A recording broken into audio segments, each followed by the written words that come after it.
Never again. I will never touch a Ouija board again. Here is why. October 16th, 1987. I saw a commercial on the television about a fun board game that could be played with 2 to 4 friends at a time. So I asked my mom to take me to the store to buy it.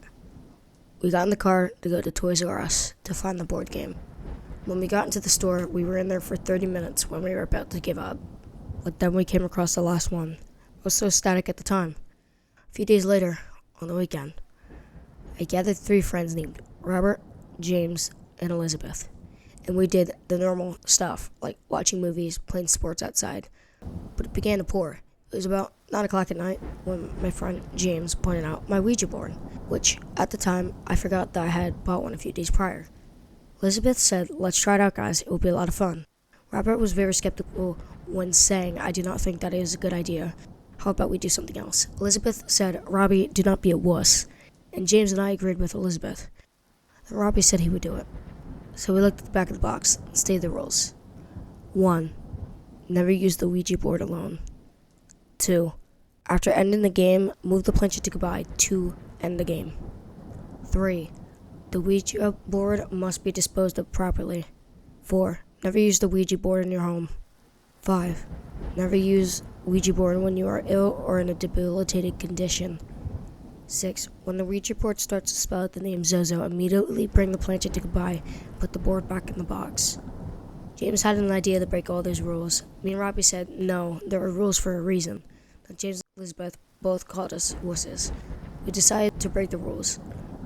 We all placed 2 fingers on the planchette, but then the power went out. So we went to find candles. We ended up finding them. We lit them in a circle around the Ouija board and continued to play. I asked if there was anybody there that would like to talk to us to give us a sign. Then it moved to yes. We all got scared, but then Elizabeth laughed at us, saying she was the one that moved it. We all got mad, but continued to play the game. Then the planchette started to move to H, E, L, L, O. Elizabeth asked it a few questions, and it answered all of them, except for one question. We asked it if it was a good spirit. Then it aggressively moved the planchette to no. We all stepped back a bit. Robbie got scared and took his fingers off the planchette. That was when the rest of us got scared and said goodbye. After that, we decided that was enough, and they had me pack it up in the box and put it back in the cabinet. When I was done putting it away, we decided to go upstairs to my room. Still shaken from what happened, we got to my room and thought we'd finally get to relax. We were wrong. Robbie, the last one to come to my room, anxiously muttered, "My back suddenly hurts. Could someone lift up my shirt and see what's wrong?" James pulled his shirt up, and what we saw shook us to our cores. What is it?" Robbie shakingly said. James says, "There's a huge scratch on your back." Then Robbie started screaming at the top of his lungs and started speaking what we thought at the time was gibberish. But now I'm just discovering what he said. He was speaking backwards. What he said was, "I'll be taking him with me, and no one will be able to stop me." Robbie then proceeded to ask if he could go home, saying that he was not feeling okay. So he went home. We have not heard anything or seen him since.